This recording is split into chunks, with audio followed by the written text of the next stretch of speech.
والصلاة والسلام على سيد المرسلين أما بعد فأعوذ بالله من الشيطان الرجيم بسم الله الرحمن الرحيم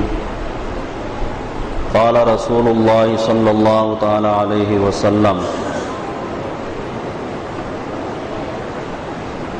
أطيب عند الله من ريح المسك صدق رسول الله صلى الله تعالى عليه وسلم إن الله وملائكته يصلون على النبي يا أيها الذين آمنوا صلوا عليه وسلموا تسليما اللهم صل على سيدنا ومولانا محمد معدن الجود والكرم صلاة وسلام عليك يا رسول الله وعلى آلك وأصحابك يا سيدي يا حبيب الله الحمدللہ ماہ رمضان کے عشرہ رحمت میں ہم اور آپ سب موجود ہیں۔ اللہ تبارک و تعالیٰ کی رحمتیں چھما چھم برس رہی ہیں۔ سرور کائنات مفخر موجودات صلی اللہ تعالیٰ علیہ وسلم نے اس مقدس مہینے کے جو فضائل بیان فرمائے، ان فضائل میں سے ایک فضیلت صحیح بخاری شریف جلد اول کتاب الصوم سے نبی کریم صلی اللہ تعالیٰ علیہ وسلم کا فرمان میں نے ابھی تلاوت کیا۔ صفحہ نمبر 254 پر یہ حدیث موجود ہے، اور حدیث کے راوی حضرت سیدنا ابو ہریرہ رضی اللہ تعالیٰ عنہ ہیں۔ حضرت سیدنا ابو ہریرہ رضی اللہ تعالیٰ عنہ کے نام سے تقریباً لوگ واقف ہیں کہ نبی پاک صاحب الاولاق صلی اللہ تعالیٰ علیہ وسلم کی بارگاہ میں کثرت کے ساتھ ان کا اٹھنا بیٹھنا رہتا تھا، اور احادیث مقدسات کو سیکھنے کا شوق، اور پھر نبی کریم صلی اللہ تعالیٰ علیہ وسلم کی صحبت میں بیٹھنے کا شوق حد درجہ انہیں تھا۔ جبھی محدثین کرام فرماتے ہیں کہ کم و بیش 4000 سے زیادہ احادیث انہوں نے روایت کی، اور اس میں بھی محبوب پاک صاحب الاولاق صلی اللہ تعالیٰ علیہ وسلم کے خصوصی فضل و کرم کا ایک وافر حصہ انہیں ملا کہ جب بارگاہ رسالت صلی اللہ تعالیٰ علیہ وسلم نے یہ عرض کیا کہ یا رسول اللہ صلی اللہ تعالیٰ علیہ وسلم میں احادیث کو بھول جاتا ہوں، تو نبی پاک صاحب الاولاق صلی اللہ تعالیٰ علیہ وسلم نے ارشاد فرمایا کہ اپنی چادر کو پھیلاؤ۔ انہوں نے چادر پھیلائی، نبی کریم صلی اللہ تعالیٰ علیہ وسلم نے اپنے دست مبارک سے چادر میں کچھ ڈالا اور فرمایا کہ اسے سینے سے لگا لو۔ جب اسے سینے سے لگایا تو حضرت ابو ہریرہ رضی اللہ تعالیٰ عنہ بیان کرتے ہیں کہ خدا کی قسم اس کے بعد سے لے کر آج تک میں سرکار کا کوئی فرمان نہیں بھولا۔ تو یہ حضرت ابو ہریرہ رضی اللہ تعالیٰ عنہ ہیں جنہوں نے اس حدیث کو روایت کیا۔ نبی کریم صلی اللہ تعالیٰ علیہ وسلم کا فرمان ارشاد فرماتے ہیں کہ روزے دار کے منہ کی خوشبو اطیب عند اللہ، اللہ تبارک و تعالیٰ کے نزدیک مشک کی خوشبو سے زیادہ محبوب ہے۔ ریح من المسک، مشک سے زیادہ محبوب، مشک سے زیادہ پسندیدہ ہے۔ حدیث مقدسہ میں روزہ دار کے منہ کی خوشبو کا ذکر کیا گیا، اور یہ ارشاد فرمایا گا کہ یہ خوشبو اللہ تبارک و تعالیٰ کو مشک سے بھی زیادہ محبوب ہے۔ تو روزہ کتنی حسین عبادت ہے، اس کا اندازہ روزے کے اثرات سے ہوتا ہے کہ روزہ رکھنے کے بعد جو اثرات اس کے مرتب ہوں گے، اس میں سے کچھ چیزیں تو ایسی کہ جنہیں ہم ظاہراً محسوس کرتے ہیں۔ مثال کے طور پر روزہ رکھنے کے بعد انسان کی طبیعت عبادت کی طرف مائل ہوتی ہے، قرآن مجید فرقان حمید کی تلاوت کرنے کو دل چاہتا ہے، نماز میں بھی انسان کا دل لگتا ہے، اور ہم دیکھتے ہیں کہ پہلے سے زیادہ نمازیوں کی کثرت ہو جاتی ہے۔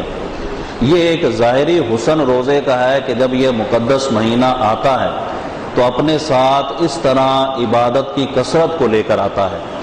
اور یہ بات یاد رکھیں کہ جب زمین پر اللہ کی عبادت کی کثرت ہوتی ہے تو اللہ کی رحمت کی بھی کثرت ہو جاتی ہے، جب اس کی اطاعت کی کثرت ہوتی ہے تو اس کی رحمتوں کے نزول کی بھی کثرت ہوتی ہے۔ تو نبی کریم صلی اللہ تعالی علیہ وسلم کا یہ فرمان کہ جس میں یہ ارشاد فرمایا کہ روزہ دار کے منہ سے جو خوشبو نکلتی ہے، اب میں نے عرض کیا کہ کچھ چیزیں ایسی کہ جنہیں ہم ظاہری طور پر محسوس کرتے ہیں، اس میں سے عبادات کا طریقہ کار ہے، یہ ہمیں نظر آتا ہے کہ روزے کے بعد اس میں کثرت ہو جاتی ہے، لیکن کچھ چیزیں ایسی ہیں کہ جو ظاہراً ہم محسوس نہیں کر پاتے۔ اس میں سے ایک چیز یہ بیان کی گئی کہ روزہ دار کے منہ کی خوشبو، اب یہ چیز ہمیں محسوس نہیں ہوتی کہ اس کے منہ سے کیسی خوشبو نکل رہی ہے کہ ہم اسے محسوس کریں۔ محدثین کرام کے اس میں دو قول ہیں کہ اس خوشبو سے کیا مراد ہے، کیا ظاہری طور پر دنیا میں بھی یہ خوشبو محسوس ہوتی ہے یا اس خوشبو کا تعلق قیامت کے ساتھ ہے، یعنی قیامت کے دن روزہ دار کے منہ سے ایسی خوشبو نکلے گی جیسا کہ دوسری حدیث میں نبی کریم صلی اللہ تعالی علیہ وسلم نے ارشاد فرمایا کہ جب میرے امتی اپنی قبروں سے باہر نکلیں گے تو ان کے منہوں سے، روزہ داروں کے منہوں سے ایسی خوشبو نکلتی ہوگی کہ میدان محشر میں بھی پہچان لیے جائیں گے کہ یہ روزہ دار ہیں۔ تو گویا کہ وہ خوشبو قیامت کے دن ہوگی یا دنیا میں بھی اس کا اثر محسوس ہوتا ہے۔ تو محدثین کرام کے دو قول، ایک میں تو یہ ارشاد فرمایا کہ اس کا تعلق قیامت کے ساتھ خاص ہے، اور اس کی دلیل یہ دیتے ہیں کہ جیسا دوسری حدیث مقدسہ میں نبی کریم صلی اللہ تعالی علیہ وسلم نے ارشاد فرمایا کہ جو آدمی اللہ کی راہ میں زخمی کر دیا جائے، یعنی جہاد میں اس کو زخم لگ جائے، اس زخمی حالت میں وہ انتقال کر جائے، اسے شہادت مل جائے، تو ارشاد فرمایا کہ کل بروز قیامت جب وہ اٹھے گا تو اس کا خون کا رنگ تو خون جیسا ہوگا اور اس کی خوشبو جو ہے وہ مشک کی طرح کی ہوگی۔ تو اب محدثین کرام ارشاد فرماتے ہیں کہ ہم نے شہداء کو دیکھا کہ ظاہری طور پر ان کے خون میں خوشبو محسوس نہیں ہوتی تھی، تو فرماتے ہیں کہ اس کا تعلق آخرت کے ساتھ ہے کہ جب وہ قیامت کے دن اپنی قبروں سے اٹھیں گے تو ان کے جسموں سے مشک کی خوشبو آ رہی ہوگی، ان کے خون سے مشک کی خوشبو آ رہی ہوگی۔ لیکن دوسرا قول کہ جو راجح ہے وہ یہ ارشاد فرمایا کہ یہ خوشبو دنیا میں بھی روزہ دار کے منہ سے نکلتی ہے، اور اس کی دلیل محدثین کرام وہ حدیث مبارکہ دیتے ہیں جس میں حضرت جابر رضی اللہ تعالیٰ عنہ حدیث بیان کرتے ہیں کہ نبی پاک صاحب الاولاد صلی اللہ تعالیٰ علیہ وسلم نے یہ ارشاد فرمایا کہ 5 انعامات، 5 چیزیں ایسی ہیں جو میری امت کو عطا کی گئیں اور مجھ سے پہلے کسی نبی کو نہیں دی گئی۔ یہ خصوصیات اس امت کے ساتھ ہیں، اس امت پر اللہ تبارک و تعالیٰ کا فضل و کرم ہے۔ ارشاد فرمایا کہ جب یہ مقدس مہینہ رمضان کا آتا ہے تو اللہ تبارک و تعالی پہلی ہی رات کو اپنے بندوں کی طرف رحمت کی نظر فرماتا ہے، اور جب اللہ تبارک و تعالی کسی بندے کی طرف رحمت کی نظر فرمائے تو پھر اسے عذاب نہیں دے گا۔ اللہ تبارک و تعالی اپنے بندوں پر رحمت کی نظر اس مقدس مہینے کے آنے کے ساتھ ہی فرماتا ہے۔ دوسرا ارشاد فرمایا کہ روزہ دار کے منہ کی خوشبو جب کہ افطار کرنے کا وقت قریب آتا ہے، یعنی افطار سے کچھ دیر پہلے، یہ اصل میں جس خوشبو کا ذکر کیا گیا یہ انسان کے معدے سے پیدا ہوتی ہے کہ جب بھوک اس کو لگتی ہے اور اس وقت معدہ خالی ہوتا ہے، اس وقت جو انسان کے منہ سے جو چیز نکلتی ہے تو اس کا ذکر کیا گیا۔ ارشاد فرمایا کہ یہ خوشبو اللہ تبارک و تعالیٰ کو مشک سے زیادہ محبوب اور پسندیدہ ہے۔ تیسرا نبی کریم صلی اللہ تعالی علیہ وسلم ارشاد فرماتے ہیں جو اس امت کی خصوصیت ہے کہ اس امت کے ساتھ یہ انعام خاص ہے، اس سے پہلے کسی کو عطا نہیں کیا گیا۔ ارشاد فرمایا کہ وہ یہ کہ فرشتے ماہ مقدس میں، ماہ رمضان میں صبح و شام بندوں کے لیے استغفار کرتے رہتے ہیں کہ اے اللہ انہیں بخش دے، اے اللہ ان کی مغفرت فرما دے۔ یہ بھی اس امت کے ساتھ خاص ہے۔ چوتھا نبی پاک صاحب الاولاد صلی اللہ تعالی علیہ وسلم ارشاد فرماتے ہیں کہ اللہ تبارک و تعالی جنت کو یہ حکم دیتا ہے کہ اے جنت تو مزین ہو جا کہ میرے بندے دنیا کی مشقتوں سے نکل کر عنقریب تیرے اندر آنے والے ہیں۔ تو گویا کہ جنت کو روزہ داروں کے لیے سجایا جاتا ہے، مزین کیا جاتا ہے۔ ارشاد فرمایا کہ یہ بھی اس امت کے ساتھ خاص ہے۔ اور پانچواں انعام جو نبی کریم صلی اللہ تعالی علیہ وسلم کی امت کو ملا سرکار یہ ارشاد فرماتے ہیں کہ جب اس مہینے کی آخری رات آتی ہے تو اللہ تبارک و تعالی تمام بندوں کی مغفرت فرما دیتا ہے۔ کسی نے پوچھا یا رسول اللہ صلی اللہ تعالی علیہ وسلم کیا یہ لیلۃ القدر ہے؟ سرکار نے ارشاد فرمایا کہ نہیں، یہ بتاؤ کہ جب کوئی بندہ اپنا عمل پورا کر لیتا ہے تو اسے اجرت دی جاتی ہے یا نہیں دی جاتی؟ تو فرمایا کہ جب بندے اپنا کام پورا کر لیتے ہیں، اس مقدس مہینے میں رمضان کے روزے رکھتے ہیں، روزے کے ساتھ جتنی عبادات ہیں انہیں بجا لاتے ہیں اور روزے کے جتنے معاملات ہیں انہیں شریعت کے مطابق پورا کرتے ہیں، تو اللہ تبارک و تعالی انہیں یہ مزدوری دیتا ہے کہ ان کی بخشش و مغفرت فرما دیتا ہے۔ تو اب جو محدثین یہ کہتے ہیں کہ اس خوشبو کا تعلق دنیا کے ساتھ بھی ہے، وہ یہ ارشاد فرماتے ہیں کہ اس حدیث میں جو حضرت جابر رضی اللہ تعالیٰ عنہ نے روایت کی، اس میں دوسرے نمبر پر یہ ارشاد فرمایا کہ قریب افطار جو روزہ دار کے منہ سے خوشبو نکلتی ہے، جو بو نکلتی ہے، وہ اللہ تبارک و تعالیٰ کو مشک سے زیادہ محبوب ہے۔ تو فرماتے ہیں کہ اس کا تعلق دنیا کے ساتھ ہے کہ افطار سے پہلے کا معاملہ، معدے کا خالی ہونا، بھوک کا معاملہ، یہ دنیا کے ساتھ ہے، یہ آخرت کے ساتھ نہیں ہے۔ تو فرماتے ہیں کہ یہ دنیا کے ساتھ خاص ہے اور دنیا میں ہی روزہ دار کے منہ سے خوشبو نکلتی ہے جو اللہ کو مشک سے زیادہ محبوب ہے، لیکن ہم اسے محسوس نہیں کر پاتے۔ اور اگر ہم اسی چیز کو ایک اور حدیث کے تناظر میں دیکھیں تو بات بالکل واضح ہو جائے گی کہ عبادات کے اندر خوشبو بھی ہے اور عبادات کے اندر بدبو بھی ہے۔ نبی کریم صلی اللہ تعالی علیہ وسلم نے ارشاد فرمایا، ترمذی شریف کی حدیث ہے، سرکار ارشاد فرماتے ہیں کہ جب کوئی بندہ جھوٹ بولتا ہے، جھوٹ ویسے بھی کبیرہ گناہ ہے اور خصوصیت کے ساتھ رمضان میں جھوٹ بولنا یہ گناہ کو مزید بڑھا دیتا ہے کہ اس میں روزے کی حرمت کا بھی اس نے پاس نہیں کیا اور جھوٹ بولا۔ ایک عام حالت میں جھوٹ بولنے کا تذکرہ حدیث میں کیا گیا کہ جب کوئی بندہ جھوٹ بولتا ہے،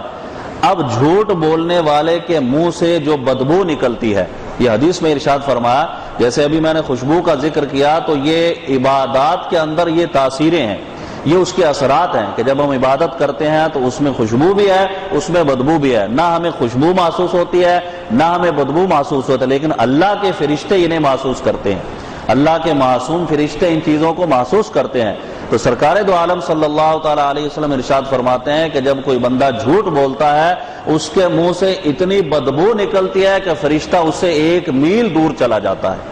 تو اب آپ اندازہ لگائیں کہ ہم دن رات جو ہے وہ اس گناہوں میں اگر ملوث رہیں تو کس قدر فرشتے جو ہیں وہ ہم سے دور رہیں گے۔ محدثین کرام اس حدیث پر بھی کلام کرتے ہیں کہ اس حدیث میں بعض محدثین نے لکھا کہ حفاظت پر مامور فرشتے ہیں، کچھ فرشتے ایسے ہیں جو بندے کی حفاظت پر مامور ہیں کہ جب بندہ چلتا ہے تو بھی اس کی حفاظت کرتے ہیں، جب سوار ہوتا ہے تو بھی اس کی حفاظت کرتے ہیں، جب سوتا ہے تو بھی اس کی حفاظت کرتے ہیں۔ یہ اللہ کا فضل و کرم ہے بندہ مومن پر کہ فرشتے اس کی حفاظت پر مامور کیے ہوئے ہیں۔ تو اب محدثین یہ ارشاد فرماتے ہیں کہ جب کوئی آدمی جھوٹ بولتا ہے تو اس کے منہ کی بدبو اتنی نکلتی ہے کہ وہ فرشتہ 1 میل دور اس سے چلا جاتا ہے۔ تو گویا اگر وہ حفاظت کا فرشتہ دور چلا جاتا ہے تو اب کون ہے جو اس کی حفاظت کرے گا؟ یہ بعض اوقات ہلاکت میں پڑ جاتا ہے، اسی جھوٹ بولنے کی وجہ سے تباہی کے اندر جا گرتا ہے اور بعض اوقات اپنا دنیاوی نقصان بھی کر لیتا ہے۔ تو اب اس حدیث سے یہ پتہ چلتا ہے کہ جو حدیث میں ارشاد فرمایا کہ روزہ دار کے منہ سے خوشبو نکلتی ہے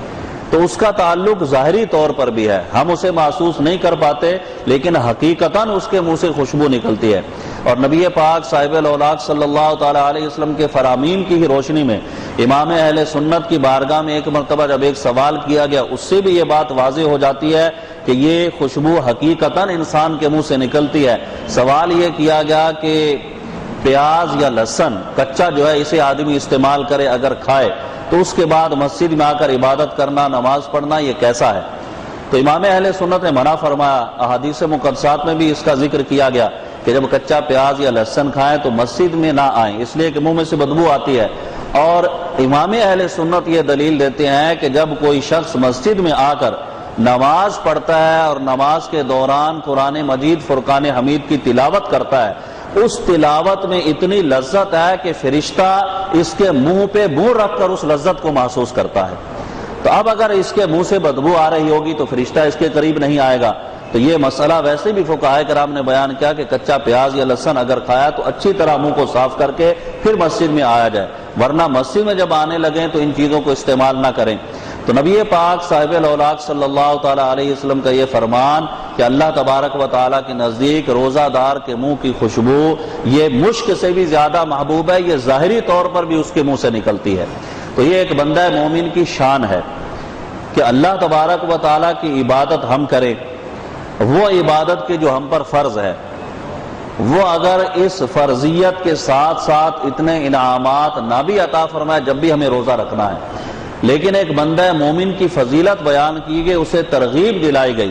کہ روزہ چھوڑنے والے اور روزہ رکھنے والے کے درمیان فرق کیا ہے۔ خوشبو اللہ کو محبوب ہے، یہ مجازن استعمال کیا گیا حدیث مبارکہ میں۔ اس کا لفظ یہ مقصد نہیں کہ کوئی معاذ اللہ خوشبو سونگھتا ہے یا اللہ تبارک و تعالیٰ کو ایسی حس والا ہے کہ وہ خوشبو کو محسوس کرتا ہے۔ مراد یہ ہے کہ خوشبو والے بندے کو ہم اپنے قریب کرتے ہیں، جس کے اندر سے خوشبو آ رہی ہو تو بندہ اس کے قریب بیٹھنا پسند کرتا ہے، خوشبو کو انسان پسند کرتا ہے۔ تو گویا کہ اللہ تبارک و تعالیٰ کو مشک سے زیادہ محبوب ہے۔ مراد یہ کہ جب بندہ روزہ رکھتا ہے تو اللہ تبارک و تعالیٰ بندہ مومن کو اپنے قریب کر لیتا ہے، وہ اپنا قرب خاص اسے عطا فرما دیتا ہے۔ اس قرب کا ذکر کیا گیا حدیث مبارکہ میں کہ اللہ کو یہ مشک سے زیادہ محبوب ہے، یعنی جب یہ روزہ رکھتا ہے اللہ اسے اتنا قریب کر لیتا ہے کہ جتنا مشک سے بھی زیادہ خوشبو کو تم اپنے قریب کرتے ہو۔ تو اب حدیث مبارکہ میں یہ جو ارشاد فرمایا گیا، دوسری حدیث میں جو مضمون موجود ہے جس میں ابھی شہید کے خون کا میں نے ذکر کیا، وہاں پر حدیث مقدسہ میں یہ ارشاد فرمایا کہ اس کی خوشبو جو ہے وہ مشک کی طرح کی ہوگی، اور یہاں حدیث مبارکہ میں اطیب کا لفظ استعمال کیا گیا کہ مشک سے زیادہ اللہ تبارک و تعالیٰ کو محبوب ہے۔ اس میں تفضیل کا صیغہ بیان کیا، یعنی اگر ہم دیکھیں ارشاد الساری میں اس سوال اور جواب کو نقل کیا گیا کہ ایک شہید جو ہے وہ اپنی جان اللہ تبارک و تعالیٰ کی راہ میں قربان کر دیتا ہے، اپنے جسم پر زخم کھاتا ہے، اور شہید ہونے کے بعد جو مقام اور مرتبہ اسے ملتا ہے اس کے متعلق حدیث میں یہ ارشاد فرمایا کہ جب یہ قیامت کے دن اٹھے گا تو اس کے خون سے جو خوشبو نکل رہی ہوگی وہ مشک کی طرح کی خوشبو ہوگی۔ اور روزے دار کے متعلق ارشاد فرمایا کہ یہ مشک سے بھی زیادہ اللہ کو محبوب ہے۔ تو اب ایک طرف تو وہ آدمی کہ جو اپنی جان اللہ کی بارگاہ میں قربان کر رہا ہے، اپنے جسم پر زخم کھا رہا ہے، اور ایک طرف یہ کہ جس کا ہم اگر ظاہری طور پر دیکھیں تو ایک معمولی سا عمل ہے روزہ رکھنا، کہ جو رمضان میں بندے کے لیے اور آسان کر دیا جاتا ہے۔ اکیلے دنوں میں، عام دنوں میں روزہ رکھنا کچھ مشکل ہوتا ہے، لیکن جب یہ مہینہ آتا ہے تو تمام چونکہ مسلمان روزہ رکھتے ہیں تو روزہ رکھنا بھی آسان ہے، عبادتیں کرنا بھی آسان ہے۔ تو یہ ایک معمولی سا عمل اگر ظاہری طور پر دیکھا جائے، اس کی فضیلت جو ہے وہ شہید کے خون کی خوشبو سے بھی زیادہ بیان کی گئی۔ تو ارشاد الساری میں اس کا جواب بھی نقل کیا گیا کہ یہ اصل میں عبادات پر جو اس طرح کے فضائل ہیں وہ کس بنا پر ہیں؟ وہ اس عبادت کے اثر کی بنا پر ہیں، کہ اس عبادت کا اثر، اس کی بنیاد کیا ہے۔ تو اگر ہم اس کی بنیاد دیکھتے ہیں تو روزہ جو ہے وہ ارکان اسلام میں سے ہے۔ فرمایا کہ بنی الاسلام علی خمس، 5 چیزوں پر اسلام کی بنیاد رکھی گئی، جس میں روزے کا ذکر کیا گیا۔ تو روزہ جو ہے وہ اس کی بنیاد اسلامی اصولوں پر ہے کہ اسلام کے ارکان جو ہیں اس کے اندر روزہ شامل ہے، اور شہادت کا مرتبہ پانا، جہاد کرنا یہ فرض کفایہ ہے، اور روزہ فرض عین ہے۔ تو اگر ہم دیکھیں تو فرض عین جو ہے وہ چونکہ اس اعتبار سے کہ عبادت میں افضل اور اعلیٰ ہے، تو اسی اعتبار سے اللہ تبارک و تعالیٰ نے اس کا مقام بھی بلند فرمایا کہ اس کی خوشبو جو ہے وہ اللہ تبارک و تعالیٰ کو روزہ دار کے منہ سے جو نکلتی ہے وہ مشک سے بھی کہیں زیادہ محبوب ہے۔ تو گویا کہ جب اللہ تبارک و تعالیٰ نے اتنے انعامات بندے پر فرمائے کہ اسے روزہ رکھنے کے بعد یہ مرتبہ اور مقام عطا فرمایا کہ جب یہ روزہ رکھنے کے بعد اپنے منہ سے جو کلمات ادا کرتا ہے، اور خصوصیت کے ساتھ وہ کلمات جو ذکر الہی سے تعلق رکھتے ہیں، تو ایک تو یہ کہ اس کے منہ سے خوشبو نکل رہی ہے، دوسرا یہ اللہ کا ذکر کر رہا ہے، جیسا کہ حدیث مقدسہ میں ارشاد فرمایا گیا، یعنی بندہ مومن کو ترغیب بھی دلائی گئی کہ جب اللہ تبارک و تعالیٰ نے اتنا فضل و کرم تم پر فرمایا، ایسی عبادت تمہیں عطا فرمائی کہ تم روزہ رکھو، اللہ کے فرض کو پورا کرو، جو تمہارے اوپر لازم عبادت ہے اسے پورا کرو، اور ثواب تمہیں کتنا ملے کہ فرض پڑھو تو 70 کے برابر، نفل پڑھو تو فرض کے برابر ثواب کر دیا جائے، اللہ کی راہ میں صدقہ و خیرات کرو تو وہ 70 گنا اس کا زیادہ تمہیں ثواب ملے۔ پھر تمہارے اس عمل کی بنا پر تمہارے جسم سے ایسی خوشبو نکلے، تمہارے منہ سے ایسی خوشبو نکلے جسے اللہ محبوب رکھے اور اس بندے کو اپنے قریب کر لے، تو فرمایا کہ پھر اس مہینے میں 4 چیزوں کی کثرت کیا کرو۔ وہ حدیث کہ جس میں نبی کریم صلی اللہ تعالی علیہ وسلم نے خطبہ دیا تھا شعبان کے آخر میں، وہاں سرکار دو عالم علیہ الصلوۃ والسلام نے یہ ارشاد فرمایا تھا کہ اس مقدس مہینے میں 4 چیزوں کی کثرت کیا کرو۔ اب روزہ تو ہم نے رکھ لیا، روزہ رکھنے کے بعد ہمیں کیا کام کرنے ہیں، کیا اعمال کرنے ہیں، وہ بھی ہمارے پیش نظر ہونا چاہیے۔ روزہ بھوک اور پیاس ہی کا نام نہیں ہے۔ اگر کسی شخص نے روزہ رکھنے کے بعد سارا دن بغیر ذکر اللہ کے گزار دیا، اللہ کی عبادت کے بغیر گزار دیا، فقہی طور پر اس کا روزہ تو ہو جائے گا، لیکن جو روزے کی نورانیت ہے، جو روزے کا مقصد ہے، جو اللہ نے ارشاد فرمایا لعلکم تتقون کہ تمہیں پرہیزگاری ملے، تم نیک اور متقی بن جاؤ، تمہارا مقام اللہ کی بارگاہ میں بلند ہو، وہ کب حاصل ہوگا کہ جب ہم روزے کے ساتھ جتنی عبادات ہیں اور جس قدر ہمیں وقت ملے ہم اللہ تبارک و تعالیٰ کا ذکر کریں۔ جب یہ سب کریں گے تو روزے کی نورانیت بھی حاصل ہو جائے گی۔ سرکار دو عالم علیہ الصلوۃ والسلام ارشاد فرماتے ہیں کہ 2 عبادتیں ان میں سے ایسی ہیں کہ جن سے تم اپنے رب کو راضی کر سکتے ہو، یعنی اللہ کی رضا۔ اگر دیکھا جائے تو انسان دنیا میں آنے کے بعد اس کی زندگی کا جو مقصد بیان کیا گیا اللہ تبارک و تعالیٰ کی عبادت کرنا، اور بندہ مومن اگر وہ حقیقتاً مومن ہے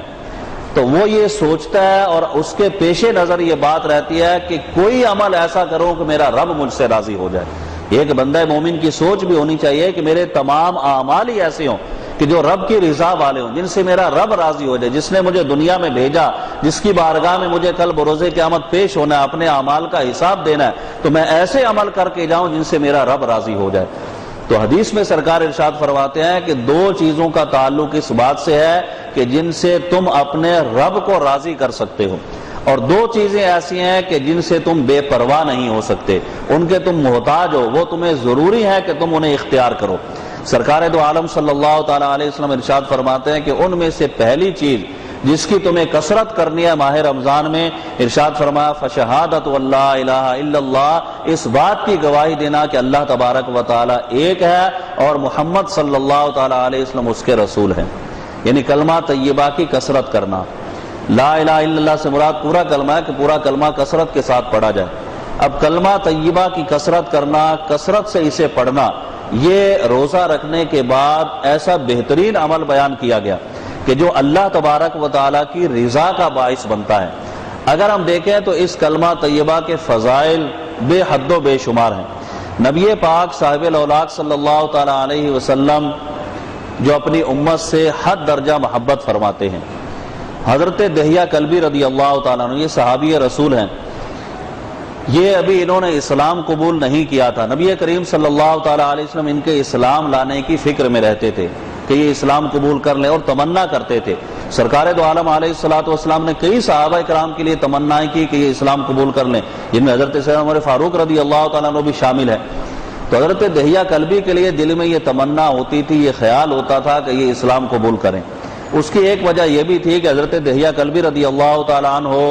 700 آدمیوں کے سرپرست تھے، اگر یہ اسلام قبول کر لیتے تو وہ 700 افراد بھی اسلام قبول کر لیتے۔ اس لیے نبی کریم صلی اللہ تعالیٰ علیہ وسلم جو کہ ہمیشہ اس فکر میں رہے کہ لوگوں کو جہنم سے نکال کر جنت میں داخل کر دیا جائے، ان کے ایمان کی فکر میں رہتے تھے، اور نبی کریم صلی اللہ تعالیٰ علیہ وسلم کے دل میں کوئی خیال آئے، کوئی تمنا پیدا ہو اور اللہ تبارک و تعالیٰ اسے پورا نہ کرے، یہ تو ہو ہی نہیں سکتا۔ حضرت عائشہ رضی اللہ تعالیٰ عنہ ارشاد فرماتی ہیں کہ میں دیکھا کرتی تھی کہ اللہ تبارک و تعالیٰ محبوب کے دل میں جو تمنا پیدا ہوتی ہے اسے جلدی سے پورا کرنے کی کوشش فرماتا ہے۔ یہ نبی کریم صلی اللہ تعالیٰ علیہ وسلم کا ایک مقام ہے رب کی بارگاہ میں کہ آپ کے دل میں خیال آتا، تمنا پیدا ہوتی، اللہ تبارک و تعالیٰ اسے پورا فرما دیتا۔ حضرت دحیہ کلبی کے ایمان کی تمنا تھی۔ مسجد نبوی شریف میں سرکار تشریف فرماتے، فجر کی نماز کے بعد حضرت دحیہ کلبی سرکار کی بارگاہ میں ابھی اسلام قبول نہیں کیا تھا۔ نبی کریم صلی اللہ تعالیٰ علیہ وسلم نے اپنی چادر بچھائی، حضرت دحیہ کلبی نے اس چادر کو اٹھا لیا اور عرض کیا کہ یہ چادر اس پر میں بیٹھنے کے لائق نہیں، یہ تو سینے سے لگانے کے قابل ہے، یہ تو سر پر رکھنے کے قابل ہے، میں اسلام قبول کرتا ہوں لیکن مجھے ایک سوال کا جواب دیجیے۔ وہ سوال یہ کہ میری زندگی جو کفر میں اور شرک میں گزری ہے، اور میرے دامن پر جرائم کے بھی دھبے ہیں، اگر میں اسلام قبول کر لیتا ہوں، اگر کلمہ طیبہ پڑھ لیتا ہوں، تو کیا اللہ تبارک و تعالیٰ میرے گناہوں کو معاف فرما دے گا؟ نبی کریم صلی اللہ تعالیٰ علیہ وسلم نے سر انور کو جھکا لیا، جبرائیل امی سرکار کی بارگاہ میں حاضر ہوئے، یا رسول اللہ صلی اللہ تعالیٰ علیہ وسلم، اللہ تبارک و تعالیٰ آپ کو سلام کہتا ہے اور یہ ارشاد فرماتا ہے کہ دہیہ قلبی سے فرما دیجئے کہ اگر یہ اسلام قبول کر لیتا ہے، کلمہ طیبہ پڑھ لیتا ہے، اس کے سارے گناہ اللہ تبارک و تعالیٰ معاف فرما دے گا۔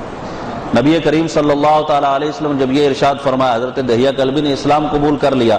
اب ان کے اسلام قبول کرنے کے بعد صحابہ کرام نے دیکھا کہ نبی کریم صلی اللہ تعالیٰ علیہ وسلم کی چشمان کرم سے آنسو جاری ہیں،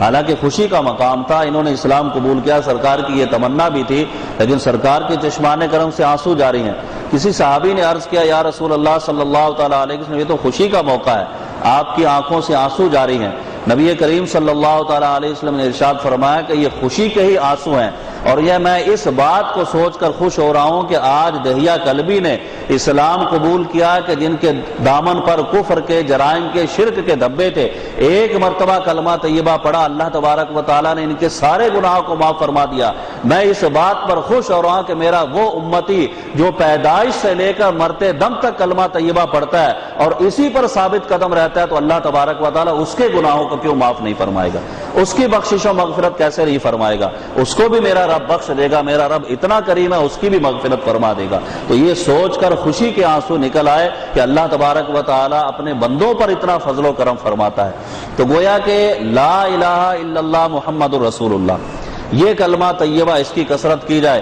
کہ اس کے فضائل بے حد و بے شمار ہیں۔ دوسرا، نبی کریم صلی اللہ تعالیٰ علیہ وسلم نے ارشاد فرمایا کہ اس مقدس مہینے میں استغفار کی کثرت کرو۔ استغفار یہ بے شمار بیماریوں کا علاج ہے، بے شمار روحانی بیماریوں کا بھی اور جسمانی بیماریوں کا بھی۔ نبی کریم صلی اللہ تعالیٰ علیہ وسلم نے بندوں کو استغفار کا حکم بھی دیا، اور اس حدیث میں خصوصیت کے ساتھ ارشاد فرمایا کہ یہ عمل ایسا کہ اس سے تم اپنے رب کو راضی کر سکتے ہو، اور رمضان میں اس کی کثرت کرو استغفار کی۔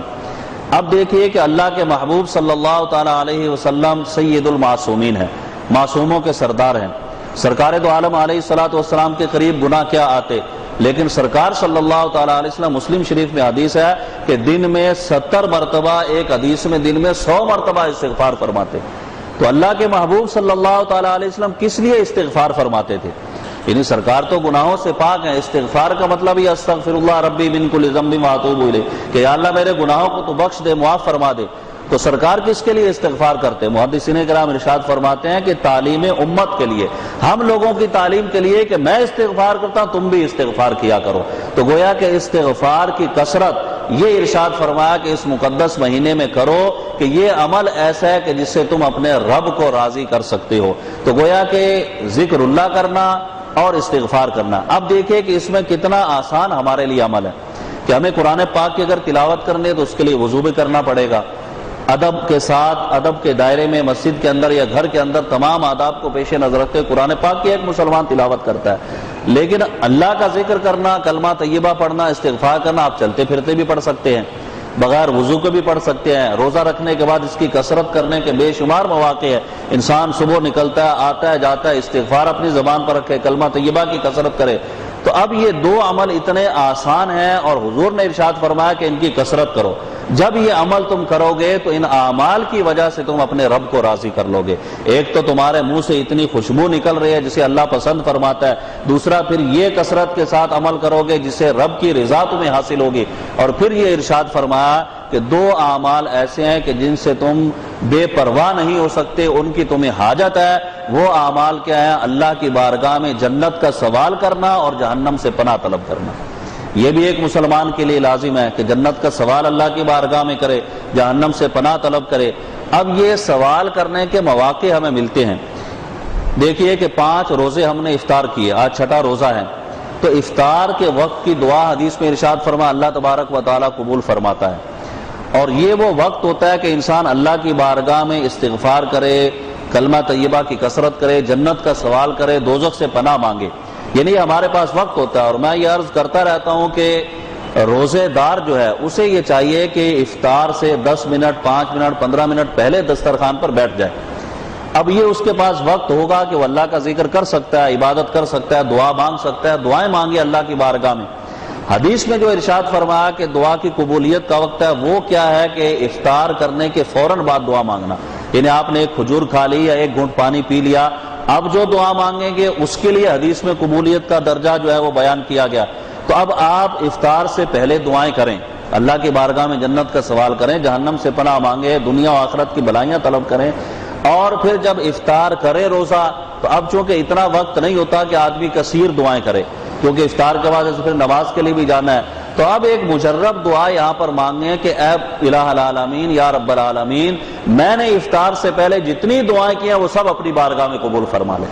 تو اب آپ دیکھیے کہ اس دعا کی برکت سے اللہ پہلے والی ساری دعائیں بھی قبول فرما لے گا۔ تو یہ ایک مجرب عمل ہے کہ افطار سے پہلے کثرت کے ساتھ اللہ کا ذکر کریں، پھر یہ استغفار پڑھیں، اور پھر اللہ سے جنت کا سوال کریں، جہنم سے پناہ طلب کریں، اور پھر یہ دعا کر دیں کہ یا اللہ یہ میری ساری دعائیں اپنی بارگاہ میں قبول فرما لے۔ تو نبی پاک صاحب الاولاد صلی اللہ تعالیٰ علیہ وسلم روزہ دار کی شان بیان کرتے ہیں کہ اللہ تبارک و تعالیٰ کو اس کے منہ سے جو خوشبو نکلتی ہے یہ مشک سے بھی زیادہ محبوب ہے، یعنی اللہ تبارک و تعالیٰ اس بندے کو اپنا قرب خاص عطا فرما دیتا ہے۔ تو اب چاہیے یہ کہ اس مہینے میں جب ہمارا منہ اتنا مقدس اللہ تبارک و تعالیٰ نے کر دیا تو ہم اسی کا ذکر کریں، کثرت کے ساتھ جو ہے وہ استغفار کریں، اللہ کی بارگاہ میں جنت کا سوال کریں، جہنم سے پناہ طلب کریں، تاکہ یہ سارے فضائل ہمیں حاصل ہوں اور خصوصیت کے ساتھ اللہ تبارک و تعالیٰ کا قرب ہمیں حاصل ہو جائے۔ اللہ تبارک و تعالیٰ ہمیں ان اعمال کو کثرت کے ساتھ بجا لانے کی توفیق عطا فرمائے، اور ماہ رمضان کی جتنے بھی ادب و احترام اور حرمت کے معاملات ہیں سب کے سب پورے کرنے کی توفیق عطا فرمائے۔ وما علینا الا البلاغ۔